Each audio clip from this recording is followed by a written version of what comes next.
Hoy os traemos la segunda parte del resumen de la historia de España. Vamos a resumir todo lo que ocurrió desde el descubrimiento de América, donde España conseguirá crear un gran imperio mundial, hasta el inicio de la decadencia de este en el siglo XVIII. ¡Comenzamos! 1492. Guardaros esta fecha en vuestra memoria porque es una fecha muy importante para España. En primer lugar, y sobre todo lo demás, Cristóbal Colón descubre América dando así paso a una expansión colonial protagonizada por España. En este año, además, los reyes católicos consiguen culminar la reconquista de la península expulsando a los últimos musulmanes que había en el reino de Granada y además se expulsa a los judíos de los reinos de Castilla y Aragón, consolidando la unión territorial y religiosa. A partir de este año los reyes católicos se centrarán en varios puntos. En primer lugar y como punto más importante, España iniciaría una expansión colonial hacia el Nuevo Mundo, que en años siguientes surtirán al imperio de ingentes cantidades de oro, plata y nuevas especias.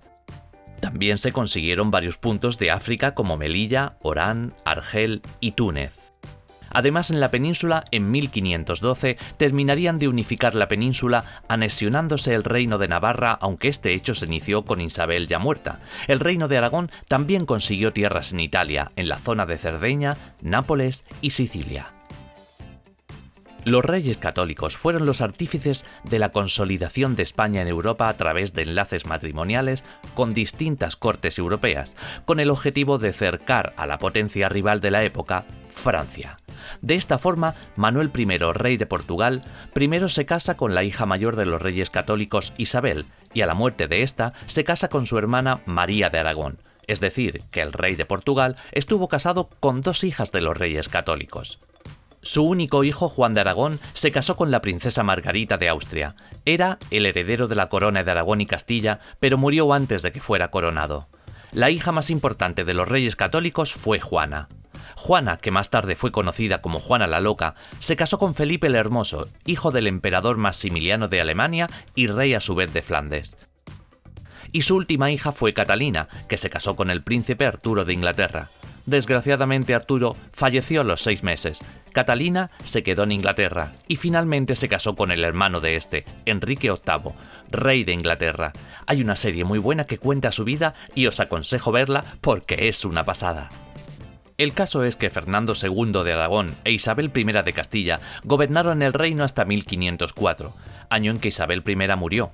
Muerta Isabel y tras el breve reinado de su hija Juana, Castilla estuvo bajo la regencia de Fernando y del cardenal Cisneros hasta la llegada de Carlos I, hijo de Juana y Felipe.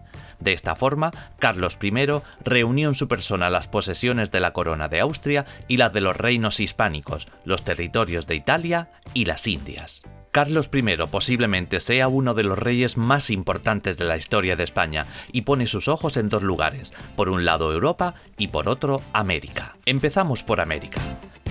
No sin complicaciones y con el envío de varias expediciones, Carlos se hizo con el control de Centroamérica, la mayor parte de América del Sur y un buen trozo de América del Norte.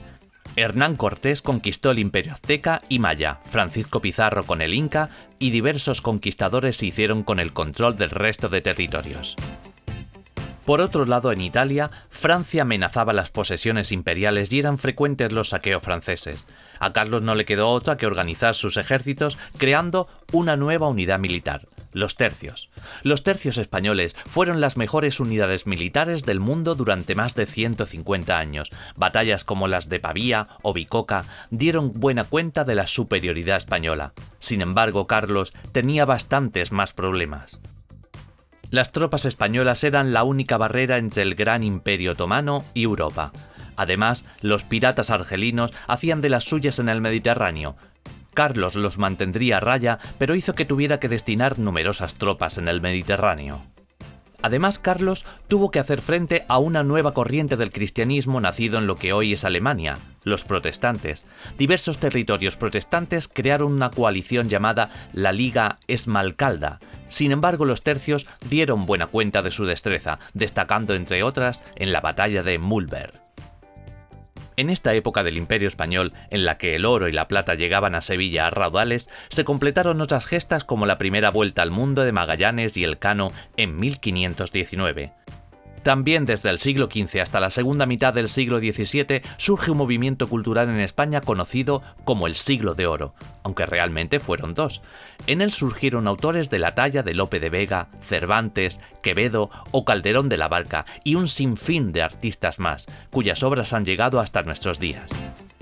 La hegemonía española en el mundo quedaba plenamente consolidada en el momento de la abdicación de Carlos. A su muerte, en 1556, repartió sus posesiones entre su hijo Felipe II, que se quedaría con España, Flandes, Italia y las Indias, y su hermano Fernando, que se quedaría con las posesiones de la Casa de Austria en Alemania. La tarea del nuevo rey Felipe II no será nada fácil. Heredó el Imperio Español, ese que será conocido como el imperio donde nunca se pone el sol, pero tenía enemigos hasta debajo de las piedras. Para empezar, un año después de empezar su reinado, la guerra contra Francia entraba en su etapa crucial, destacando entre otras la batalla de San Quintín. Por otro lado, en América, el imperio aumentaba sus posesiones conquistando parte de Norteamérica, y en Oceanía se hizo con varias zonas destacando Filipinas. Pero volvemos a Europa, porque finalmente Felipe tuvo que hacer frente al gran imperio otomano. Los reinos católicos formaron la Liga Santa, coalición militar liderada por España, que derrotó al imperio otomano en la famosa batalla de Lepanto de 1571. Tras ella, el imperio otomano entró en decadencia y dejó de ser una amenaza para Europa. Sin embargo, a partir de 1568 en Flandes, recordamos que gobernaba España, se rebelaron e iniciaron una larga guerra de independencia conocido como la Guerra de los 80 años. Una guerra sin fin para España que tuvo que gastar ingentes cantidades de oro y plata para hacerles frente. Felipe II, tras la desaparición del rey de Portugal Sebastián I, reclama el trono de Portugal ya que era nieto de Manuel I. Recordad que se casó con las dos hijas de los reyes católicos. En 1580, Felipe II anexiona Portugal y todas sus colonias de ultramar, convirtiéndose en el gobernante más poderoso de la época. Sin embargo, un nuevo enemigo aparecería. Los ingleses que apoyaban a los rebeldes de Flandes no dejaban de atacar diversos puertos españoles constantemente. Para acabar con esta situación, en 1588 Felipe II envía a la Armada Invencible, que será derrotada siendo esta su principal mancha en su reinado. Al año siguiente fueron los ingleses los que mandaron a su Armada Invencible a España, fracasando también. Con tanta guerra, a pesar de la cantidad de oro que llegaba desde América, la corona se declaró en bancarrota en 1596. 2 años después, Felipe II muere y para colmo su heredero Felipe III no iba a ser un buen rey. Con él comienzan los llamados Austrias menores, reyes a los que le dará igual la política y se centrarán, por así decirlo, en su vida personal. Felipe III delegó los asuntos de gobierno en manos de diferentes validos, personas cercanas a la corte, con conocimientos políticos. Se le considera el primero de los Austrias menores, dada la grandeza de Carlos I y Felipe II. Sin embargo, durante su reinado España incorporó algunos territorios en el norte de África y en Italia, y alcanzó niveles de esplendor cultural. España firmó varios tratados de paz con distintas potencias que le permitió reinar sin guerras, en un periodo de tiempo conocido como la Pax Hispánica. En 1621, Felipe III muere, y le sucede su hijo Felipe IV, que delegó su poder al conde duque de Olivares, quien desplegó una ambiciosa política belicista en el exterior y reformista en el interior, buscando recuperar la hegemonía española en Europa. Sin embargo, España perdió la guerra de los 30 años contra franceses y holandeses, lo que le costó al imperio la pérdida de Flandes, el Rosellón y la Cerdeña. Por si fuera poco, las crisis económicas que provocaron todas estas guerras desembocaron en una serie de revueltas internas. En una de ellas, España se vio obligada a reconocer la independencia de Portugal en 1668. Felipe IV fue sucedido por Carlos II, un hombre que no tenía las condiciones mentales para gobernar un imperio como el español, y que con él se toca fondo. Para colmo, muere sin descendencia y se avecinaba una gran tormenta. ¿Quién llegará al poder a partir del siglo XVIII? No te pierdas la tercera y última parte de nuestro resumen de la historia de España. Para terminar, como siempre, una frase célebre. El español que no ha estado en América no sabe qué es España.